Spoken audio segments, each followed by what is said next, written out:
we are going to start section 5.3, which is on annuities, future value, and sinking funds. So annuity is a new concept, and so first let's try and understand that. So in the previous two sections, we dealt with investments where lump sum deposits and withdrawals were made. However, many financial situations require periodic sequence of deposits or payments, and they are made at regular intervals of the same amount. So that means that you would be depositing a fixed amount of money at regular intervals. For example, weekly deposit into savings account or monthly payments of auto loans. So earlier in the previous sections, what we had was, you suppose you are a saver or you are saving money, so you would go and deposit a lump sum which we called present value, and then after some time, T years, you were interested in knowing what is the future value. So everything was done in one shot. Now we have the situation of an annuity which works something like this. So time is 0. Now suppose you want to make monthly deposits. So we have 3, 4, and so on, and we are going to do it till T. Okay, so what you do is you go and make a deposit at the end of the first month, and suppose that deposit is $100. Then you would go and make the same amount, $100, at the end of the next month, and then after the third month you would go and make the same deposit again, and so on. And one would do it for T years, and you want to know what is the future value of this. Obviously there is an interest rate involved, and we'll talk about it in a minute. So what are annuities? In investments such as savings accounts that we have studied in previous sections, deposits and payments were made in lump sum, as I explained, and that was called present value. And we were interested in the future value after time T. So this is the earlier situation. The interest rate in these kind of accounts that we had was either simple interest or was compounded. Now we will consider an investment, and we call it an annuity, where equal amount of deposit or payments, and we call them PMT. So this amount, this $100, is called PMT, stands for payment, PMT. So these are made at equal time intervals. Now that's very important. So either every month or every quarter or every week, but you keep repeating it. The interest is compounded at the same frequency as the deposits. So that means in this particular case, for example, if you are making monthly deposits, the interest rate R was compounded monthly.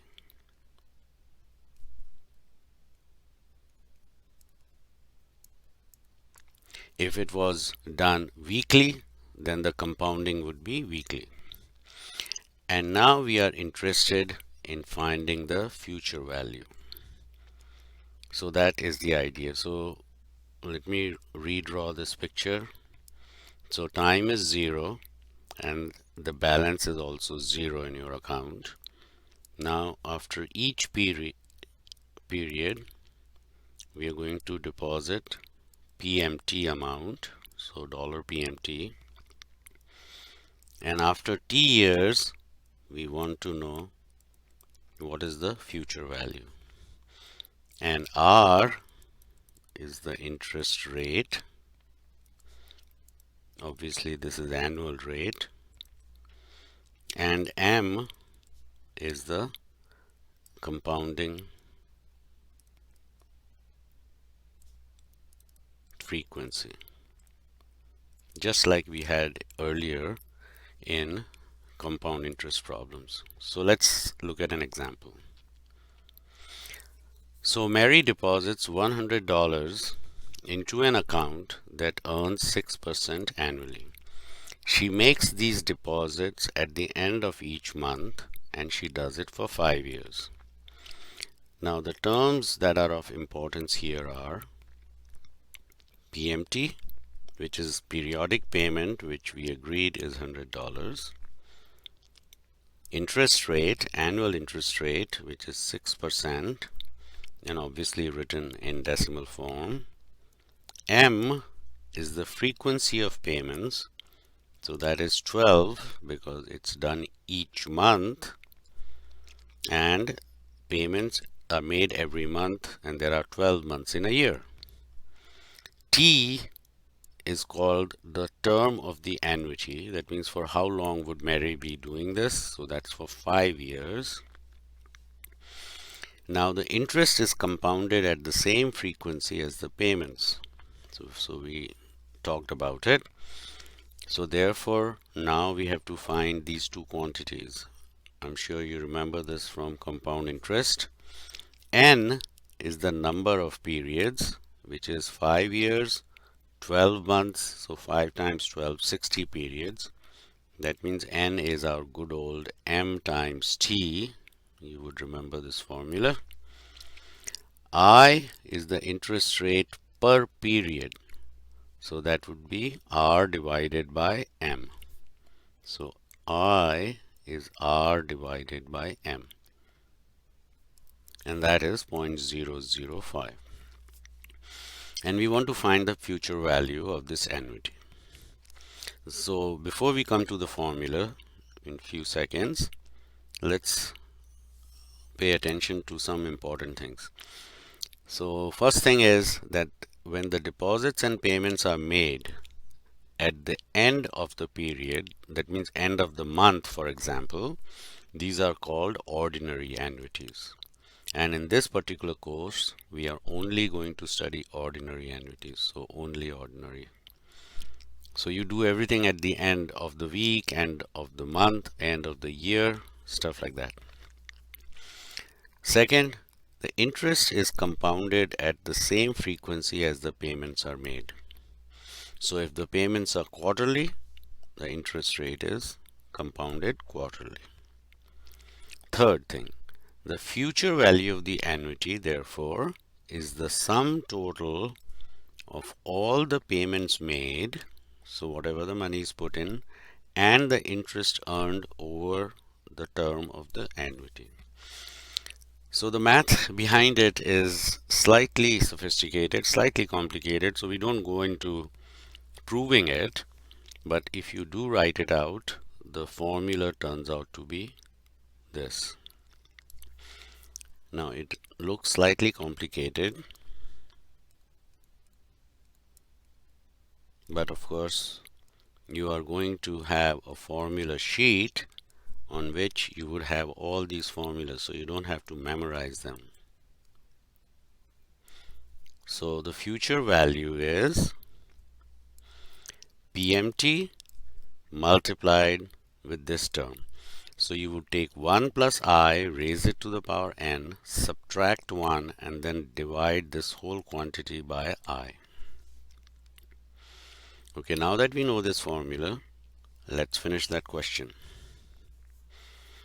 So first let's remember that the I and N are just like the compound interest problems. And the second thing, and I'll remind you again, that now we have to be very comfortable using our calculators. So using your calculator for this formula is very important. So you have to practice using it. So now for the above example that we just saw about Mary, we want to know how much money would Mary have after 5 years. That means we want to find the future value. So we know the following. We know what PMT is. We just wrote it down. That was $100, right? PMT was $100 right here. Then we also did the arithmetic and we found N and I. So let's go down here. We know our N is 60 and I is 0.005. Okay, so these are the three things we need. So now I'll use the formula and plug in these numbers. So I'll have 100 times 1 plus 0.005 raised to the power 60 minus 1 divided by 0.005.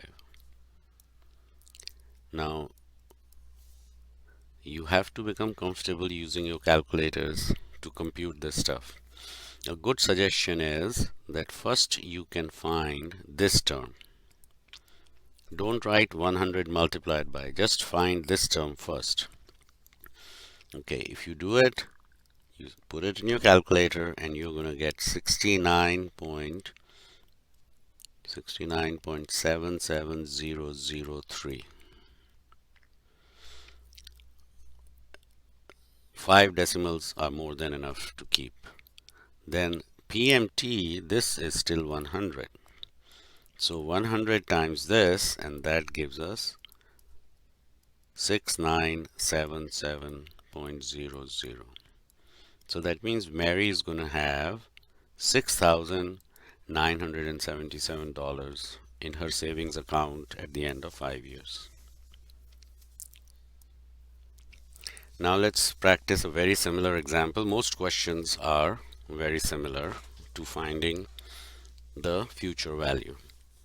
So now Blake Smith deposits $7,500 semi-annually in an annuity which is paying 7% interest for 3 years. What is the future value of this annuity?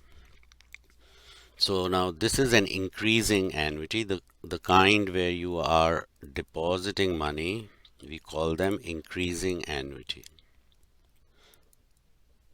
because he's starting from $0 and he keeps adding $7,500, so therefore the annuity value is increasing. It's nice to remember it this way. Okay, so we know that his annuity is increasing, and what all other things do we know? PMT is 7,500, R is 0.07, T is 3 years, M. So what's the frequency? Semi-annual. So that means M is 2.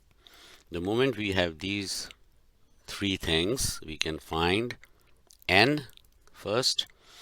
So N, obviously you've done these many times. It's always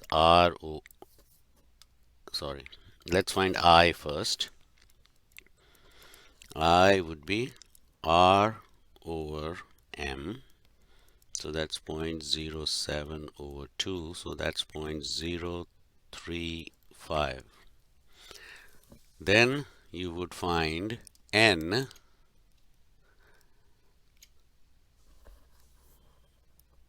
That would be 2 times 3. That is MT. Okay, so that is 6. So now we have everything, and let's go to the formula and find what the future value is.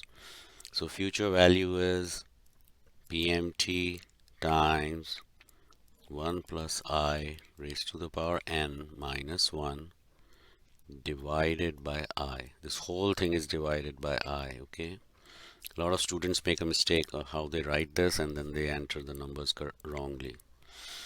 So this would be PMT is 7500 times 1 plus 0.035 raised to the power 6 minus 1 over 0.035.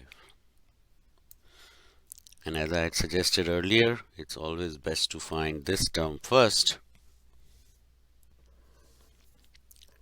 And when you do that, you are going to get 6.5502. And this has to be multiplied by 7,500. And when you do this, you're going to get $49,126.14. So the future value of this annuity is $49,126.14. Okay, now we are going to see the applications of the future value problems in annuities. So the first application is what is called sinking funds. Now, sinking funds are annuities which are set up by companies and also by municipalities to save funds for a particular project or purpose. Sinking funds receive periodic payments, and that is to be expected since they are annuities, and at the end of the term, then the funds are used to make major purchases or repay bonds which have been issued earlier, etc. So if a company wants to purchase a piece of equipment after 2 years, which is going to cost a large amount of money, then they plan to save in an annuity by making regular deposits, and when they have that money ready, then they go and purchase that piece of equipment. So let's look at some examples of this kind. Acme Restoration Corporation wants to purchase a new floor grinding machine in 2.5 years, and it's going to cost them $95,000. So what it does is it sets up a sinking fund, which is just like a savings fund that earns 8% interest. The question is, what is the amount that it must deposit each quarter to achieve this? So that means this is what they want to have at the end of 2.5 years. So what amount should they be depositing? So in this question, we know the future value. So the future value is $95,000. The interest rate is 0.088%. Time they have for this is 2.5 years. M, how frequently are they going to deposit? Each quarter. So M is 4. And what do we need to find? PMT. This time we have to find PMT. So first, from these three quantities, as usual, we should find our I and N. So I is obviously 0.08 over 4, which is 0.02. N is M times T, so it's 4 times 2.5, and that is 10. So let me write the formula again. FV is PMT times 1 plus I raised to the power n minus 1 over I. So this time we know this guy, we know these guys, we have to find PMT. So that's just a simple arithmetic. So let's substitute everything. We have 95,000 equals PMT, which we don't know, times 1 plus 0.02 raised to the power 10 minus 1 over 0.02. So using your calculator, one can easily find this number and this turns out to be 10.9497. Please remember to keep at least 4 decimals of accuracy. PMT we don't know, but we know 9500 on this side. Therefore, PMT would be 95,000 divided by this number, and when you do that, you're going to get 9676.02.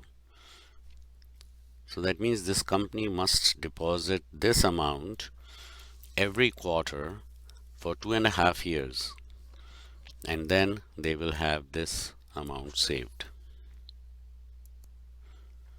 Okay, let's continue to the next example, and very soon you will start noticing that the most important thing in these questions is to identify what we know and what we have to find. So always read the question carefully and see what is it that we have to find in it.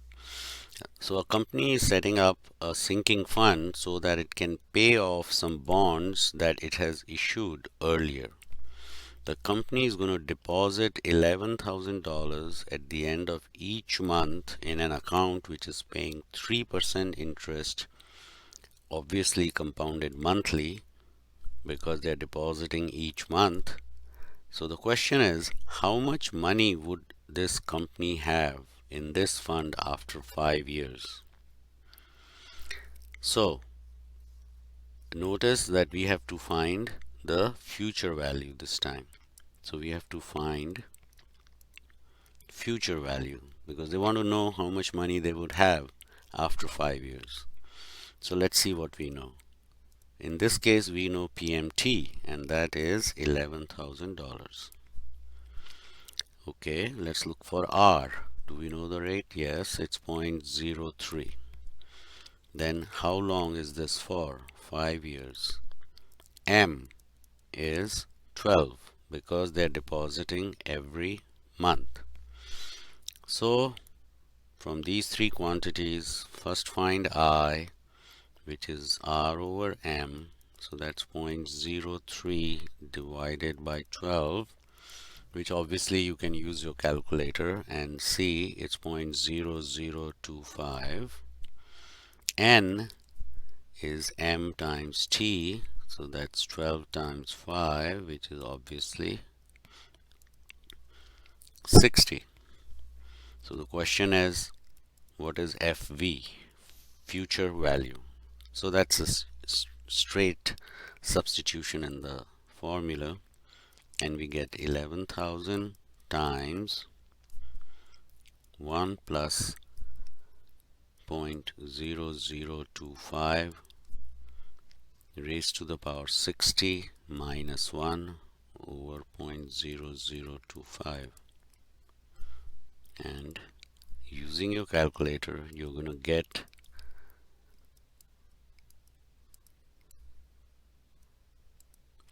$711,113.84.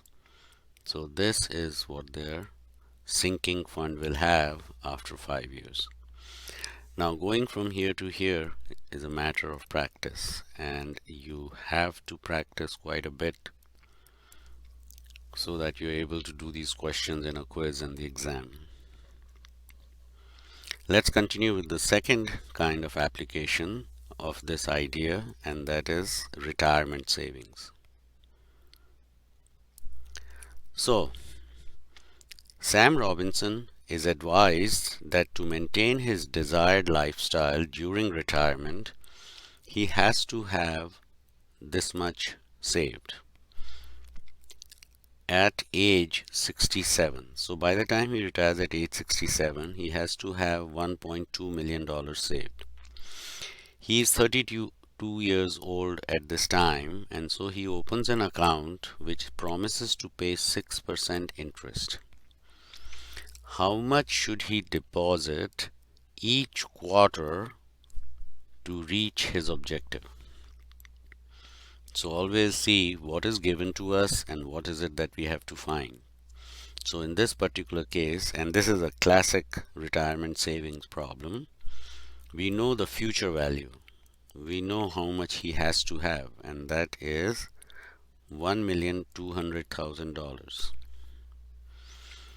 Okay, now interest rate that he is promised is 6%. M is 4 because he's going to be depositing each quarter. How long is he going to save for? Well, he's 32 years old right now, and he is going to save till age 67. So 67 minus 32 is 35 years. So that's pretty easy. This is 67 minus 32. Okay. So once we know these three quantities, the usual step is to find I, which is going to be 0.015, and M, N, which will be M times T, so that will be 4 times 35, which is 140. And the question is, find PMT in this problem, because we want to know how much should he deposit each quarter, how much should he deposit.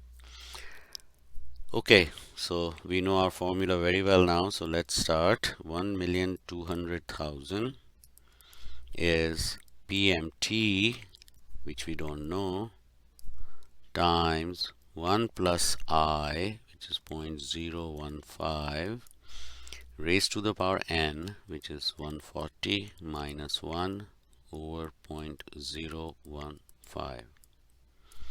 Now, from your calculator, you have to find this. And you're going to get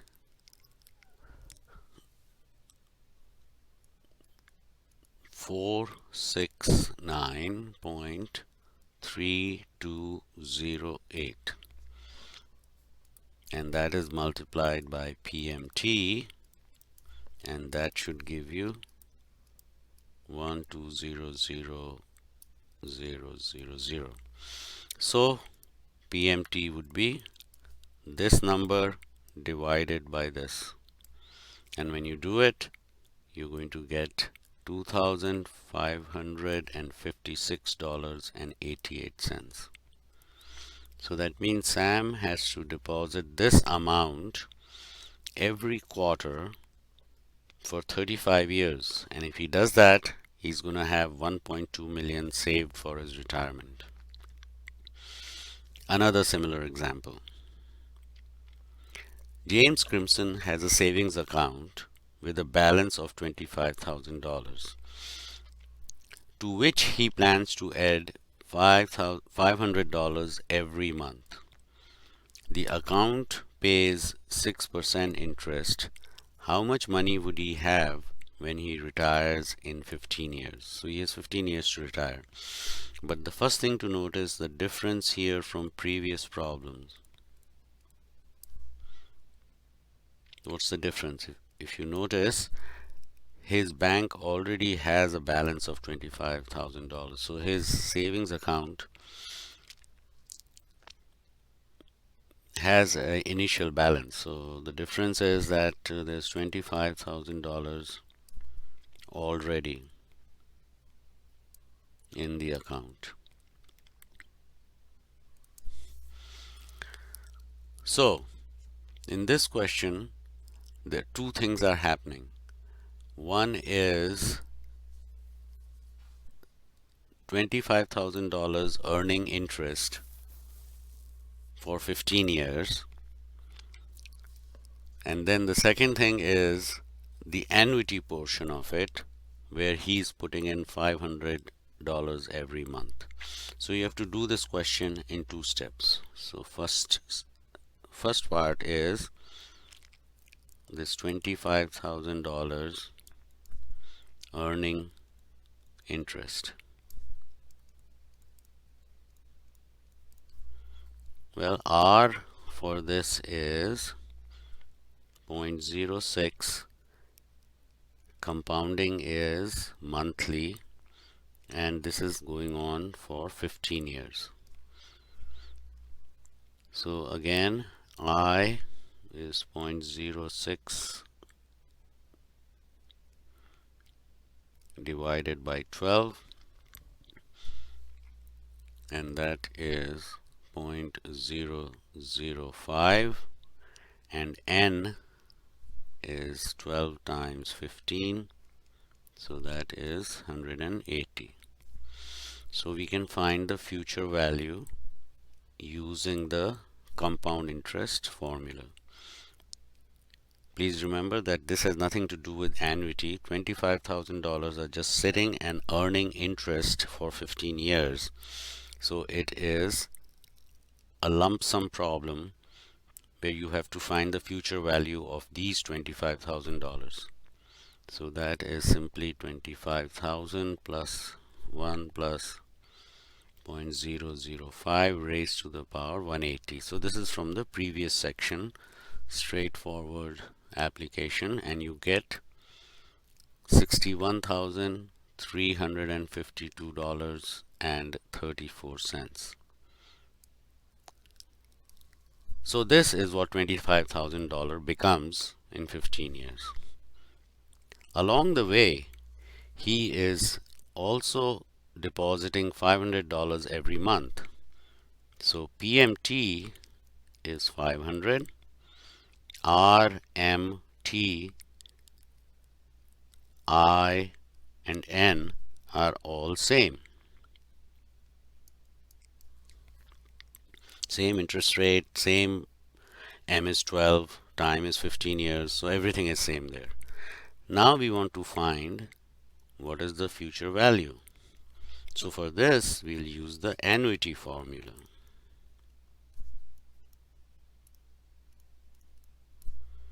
Okay, so what do we get?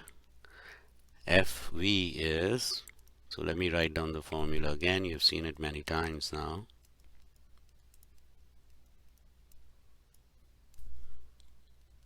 So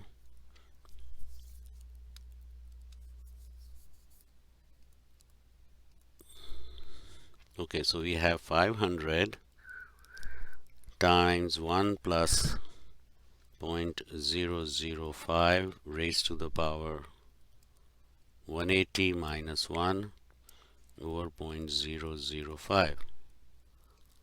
So you can take out your calculator and compute this, and when you do it, you're going to get 145,409.36. So $500 deposited every month for 15 years becomes $145,000, 409 odd dollars. So now the question is, what is his total future value? Please remember, there is one portion is this and the other portion is this. So you have to add these two amounts. So when you add them up, you're going to get $206,761.70. So that's what he will have at his retirement. The next problem is also on retirement saving, and so let's read this. John Winters, at 30 years of age, starts investing $500 a month in an investment account which is paying 9% compounded monthly. Now John wants to know what amount he will have for the retirement when he's 65 years old. So that means we need to find the future value of this annuity from 30 years age to 65 years. That means for 35 years of saving. Then the next part of the question says, he does not make any further deposits of withdrawals after age 65. So that means whatever amount he has at the age 65, he doesn't add or do anything to it, it just earns interest. So what amount would he have in this account at age 75? So that means from age 65 to 75, it'll just be earning interest as if it's a savings account. So we'll do these two parts as follows. So for the first part, we have the PMT as $500. The interest rate that he's earning is 0.09. Then time is 35 years because he's starts at age 30 and goes on till age 65. And M is 12 because it's monthly. So from here, our usual I is this, which comes to 0.0075. N is 12 times 35, which comes to 420. So we can find the future value because that's what we need to find. What amount will he have for retirement? So at age 65, he's going to have 500 times 1 plus I, which is 0.0075, raised to the power n, which is 420 minus 1, the whole thing divided by 0.0075. Again, take few minutes to do the computation, and you should have 500 times this expression turns out to be 2941.7845. So multiplying these two numbers, we get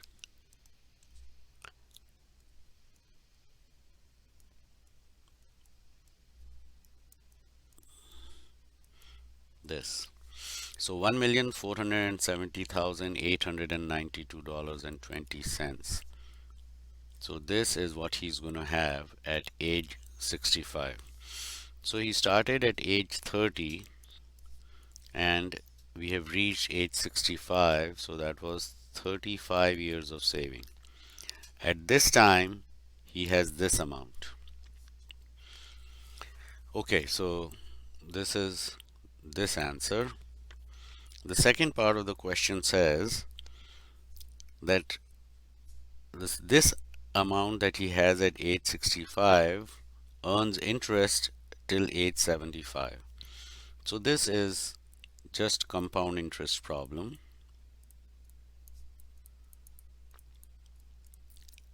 Please notice it's not an annuity problem because no periodic payments or additions are being made.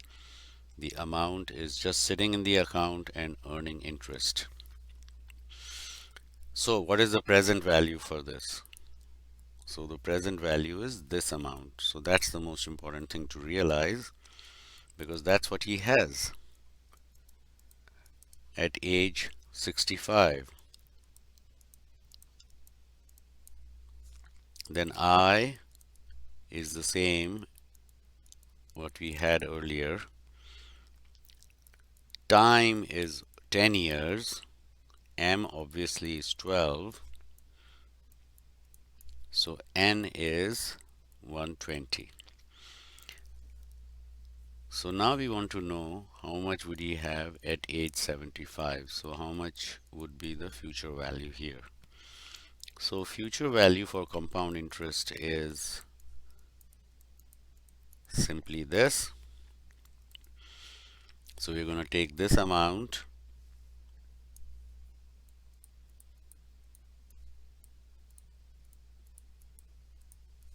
and then multiply with 1 plus 0.0075 raised to the power 120.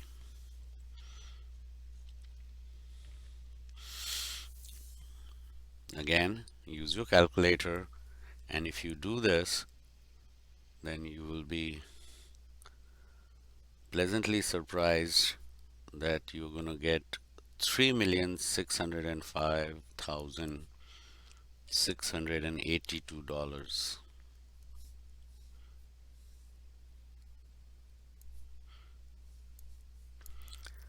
So at age 65, he's going to have this amount, and if he does nothing after that and lets the balance just grow, it will become this amount. So these kind of questions are quite common and important in retirement planning.